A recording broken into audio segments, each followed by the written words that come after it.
Disney World just changed everything when it comes to Lightning Lane. Let's figure this new system out. Hi, I'm James from Guide to WDW. Disney just announced that they are getting rid of Genie Plus. Genie, you're free. Well, you were never free, but Genie, you had a good run. Well, not a good run, but Genie, you were a thing that happened. As someone who just released a 30-minute video with in-depth tips on Genie Plus, I personally appreciate the timing on this. But it's time to throw out all that Genie Plus knowledge and see what Disney has in store for the new version of Lightning Lane. Because Disney made everything, what's the word I'm looking for? Complicated. Very, very complicated. Because of course they did. There is a lot to digest with new Lightning Lane, and if you have a Disney World vacation coming soon, it's probably overwhelming how much is changing. But you don't need to worry about that. I've spent the last week figuring out Lightning Lane, so you don't have to. So in this video, I'm explaining everything you need to know about the differences with Lightning Lane starting July 24th, when this new system is in effect.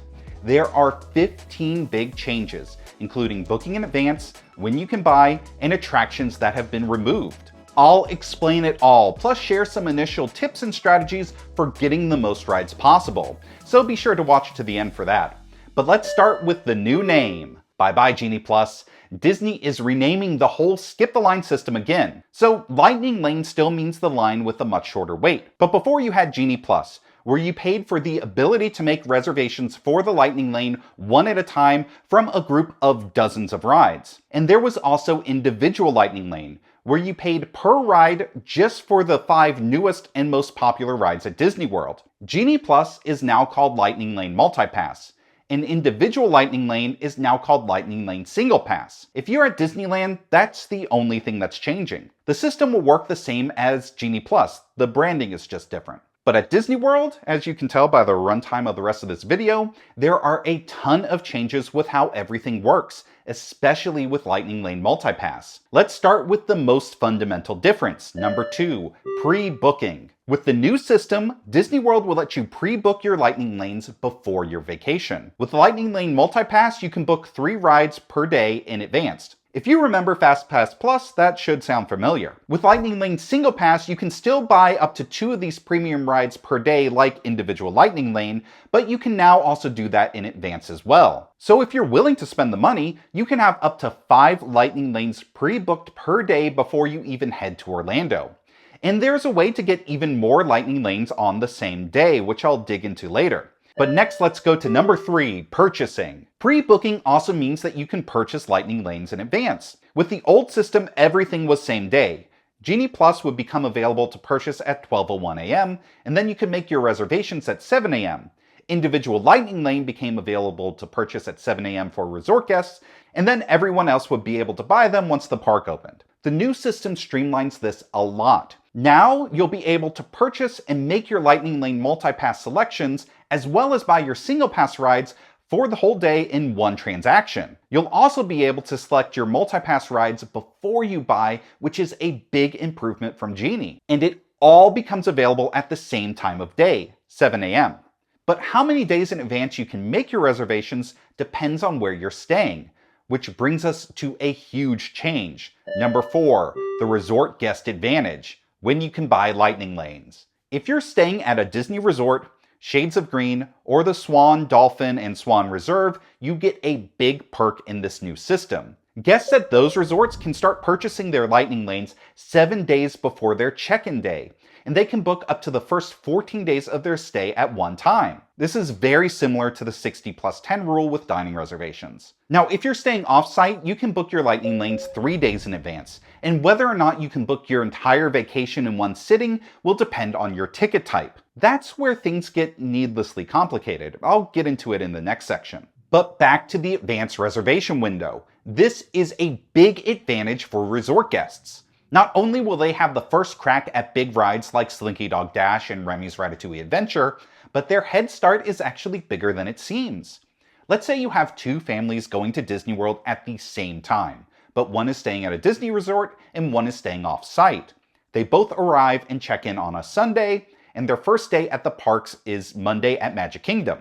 This is a very common plan. The Disney Resort family can start booking for their trip the week before on Sunday, 7 days ahead of their check-in day, and 8 days ahead of their first day in the park. But the off-site family can only start booking on Friday, 3 days ahead of their first day in the park, not their check-in day. This is a huge win if you're a resort guest with the budget for Lightning Lane. Number 5, you don't have to wake up every day at 7 a.m., for the most part. Another huge win for most guests is that the new Lightning Lane system eliminates the need to wake up every day of your vacation before 7 a.m. to make your reservations. Most likely you can book everything you need to in one sitting before your vacation, like dining reservations. But it all depends on where you're staying and what type of ticket you have. Time to break out the flowcharts. If you're staying at a Disney resort, you can book for the first 14 days of your trip 7 days ahead of your check-in day, and it doesn't matter what ticket type you have. For off-site guests, if you have a ticket that doesn't need reservations, like a date-based ticket, you can book 3 days ahead of the first day you use your ticket for every day of your ticket. So if you have a 5-day ticket, you'll be able to make 5 days worth of Lightning Lanes in one session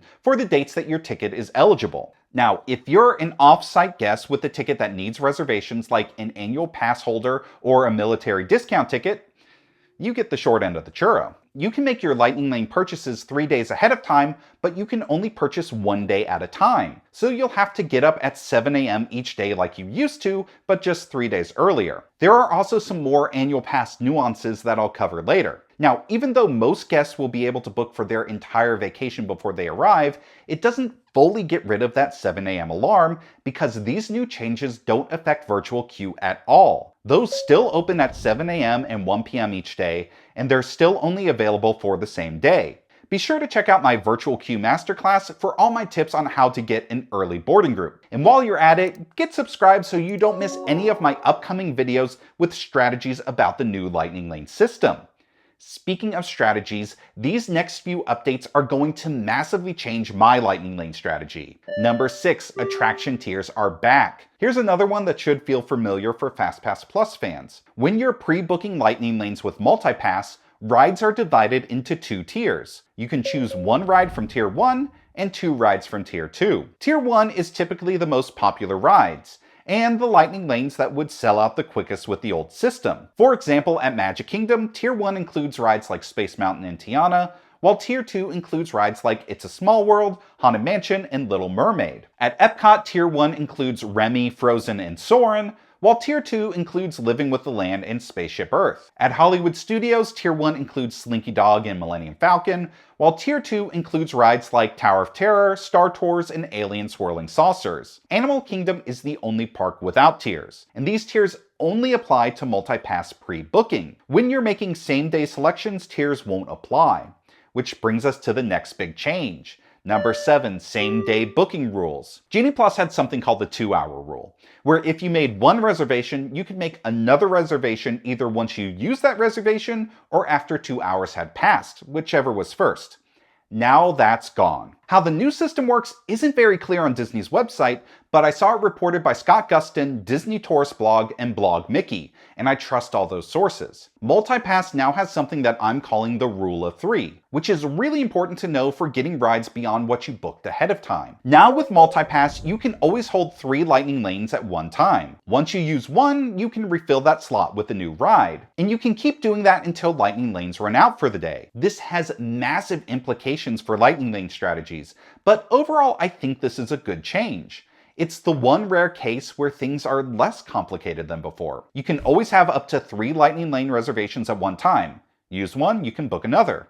You don't need to worry about setting timers or park opening hour like with Genie Plus. Unlike FastPass Plus, where you could only start booking new rides once you used all 3 of your pre-booked reservations, with MultiPass you can make a new Lightning Lane reservation as soon as you scan into your first pre-booked reservation for the day, which puts a big premium on those earlier time slots. Speaking of time slots, that's the next big change. With Genie Plus, you always book the earliest available time. With MultiPass, you can select from any of the available time slots. That applies to pre-booking and appears to also apply to same-day selections if this chart that Disney released is to be believed. This is very similar to FastPass Plus. Single Pass will also have time slots just like individual Lightning Lane did. Number 9, pricing. Lightning Lane Multipass will be priced very similarly to Genie Plus. It will vary by day and by park. But three things about the pricing will change. Because you can buy Lightning Lanes ahead of your trip, Disney will now have to announce pricing for both Single Pass and Multipass up to 3 weeks in advance because of the Resort Guest 7+14 rule. And I'm sure that sites like Thrill Data will provide an easy way to check what the price is for your trip. The second change is how modifications work. Let's say that you buy Animal Kingdom, but then change your mind and modify your pre-booked reservation to Magic Kingdom. It is possible to do that, but you'll have to pay the price difference for the more expensive park. And if you're modifying to a cheaper park, you don't get a refund, because that would be impossible to do, right? Also, there's no multi-park option like with Genie Plus. So how does park hopping work then? This is one of the most common questions I've gotten about this new system. To park hop with Genie Plus, you had to both have a park hopper ticket and then purchase the multi-park option for Genie Plus, which was the same price as Magic Kingdom. Multipass gets rid of this. Park hopping is just built in. For pre-booking your first 3 reservations, you do have to pick which park you want and make all the advanced reservations for the same park. But once you're there on the same day and you use your first reservation, you can then book for any ride in any park if you have a park hopper ticket. Hey, the last few changes have been pretty positive, giving guests more control and making things a little simpler. There's no way anything could spoil that. Number 11, it's now terrible for international guests. Oh boy. So when I first saw the news about the new system, I thought this is great for international guests. After all, they typically plan longer vacations, so they would get the most benefit out of the 7+14 day rule for Disney resorts. Also, I've gotten comments from international travelers who were nervous about getting the rides that they wanted with Genie Plus, and being able to pre-purchase 3 to 5 rides per day would be really attractive to those guests, who are making such a huge investment to travel such a long way to Disney World. Well, Disney World is giving them the royal treatment, as in royally messing up their plans. International guests are put at a huge disadvantage because you must be physically in the US to purchase Lightning Lane. For many international guests, this will be their check-in day. At best, these guests get to start booking 1 day ahead of going into the parks. It doesn't matter if they got the most expensive suite at the Grand Floridian. They get less out of Lightning Lane than off-site guests. Why? Because the only way to buy and book Lightning Lane is through the My Disney Experience app, which only works in the US. Hey, James from the future here. I saw a quick update on this while editing the video from Disney Tourist blog. They're saying that Disney has updated this policy so that Canadian guests can pre-purchase their Lightning Lanes, but any other international guests still have to be in the US to book in advance. Unlike FastPass Plus, Disney didn't build a web interface to make reservations. Now, they could do this or make an international version of the app, but as it stands right now, Disney chose not to and decided it was okay that the guests who would get the biggest benefit out of the system would be put at the biggest disadvantage. This is a terrible decision by Disney World, and they shouldn't even roll out this system without a way for international guests to also pre-purchase. But unfortunately, they are. Hopefully this changes in soon. I think it's pretty clear how bad this new change is. But what's anything but clear is how Lightning Lane Multipass works for annual pass holders. Number 12, new annual pass holder rules. If you're an annual pass holder, your eligibility to purchase Lightning Lane really varies from day to day because of the park reservation rules. So as a reminder, if you're staying at a Disney resort, you can purchase 7 days ahead of your check-in for your whole trip.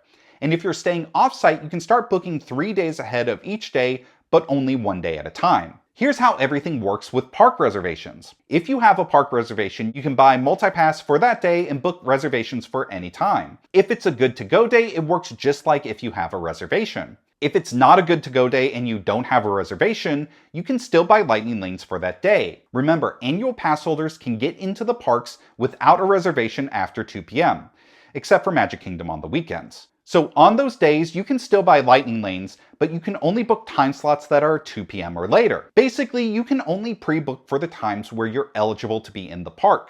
13, removed attractions. Here's something that's really weird. When Disney announced Lightning Lane Multipass, they also removed a bunch of attractions that were included with Genie Plus Lightning Lane. It's some entertainment like the Festival of Fantasy Parade or the Animation Experience, and then every meet and greet. Animation Experience I get, but the meet and greets in particular are a bizarre choice. These were some of the most popular Genie Plus attractions, and they saved guests a significant amount of time from some pretty boring queues. In fact, last month, Disney just opened Mickey and Friends at Epcot with Lightning Lane, and they spent money on building signage and a separate line, and now they're removing it from the system. This is a bizarre decision, especially when attractions that don't need Lightning Lane, like Turtle Talk with Crush or the Disney Pixar Short Film Festival, are still included. I don't get it.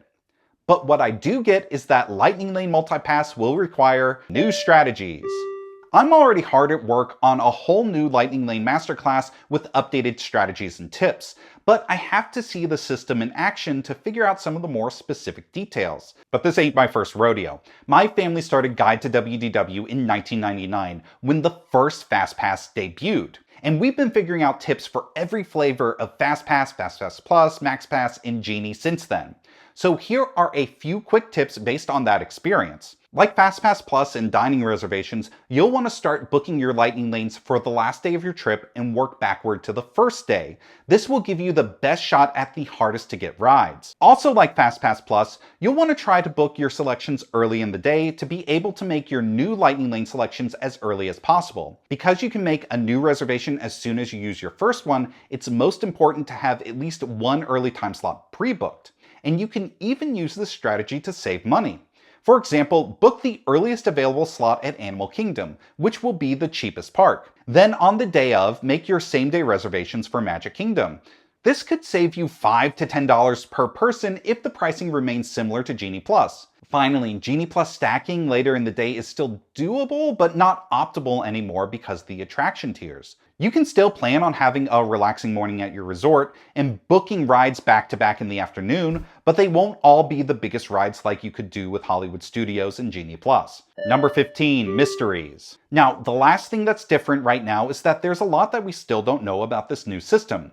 Like, can you modify your pre-booked rides on the same day to a different park if you've already used your first reservation, or are all three of those locked into the park that you bought? How hard is it going to be to get some of the Tier 1 attractions on the same day? Will Disney save some Lightning Lane availability for the day of? Will there be a valid workaround for international guests to be able to pre-purchase Lightning Lane?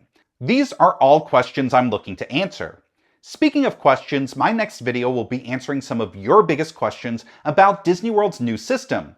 I've been getting a ton of questions on social media already, so if you want to know anything about new Lightning Lane, feel free to ask in the comments and I'll try to answer it next time. Lightning Lane Multipass and Single Pass roll out on July 24th. That's when the entire system goes online. There are no purchases before then, so the 24th is going to be a fun day as guests will all be trying to book the first 3 weeks at the exact same time. If you're visiting Disney then, best of luck, and stay tuned for more Lightning Lane videos to help you get prepped for the new system. This has been James from Guide to WDW. Thanks for watching, and I'll see you real soon.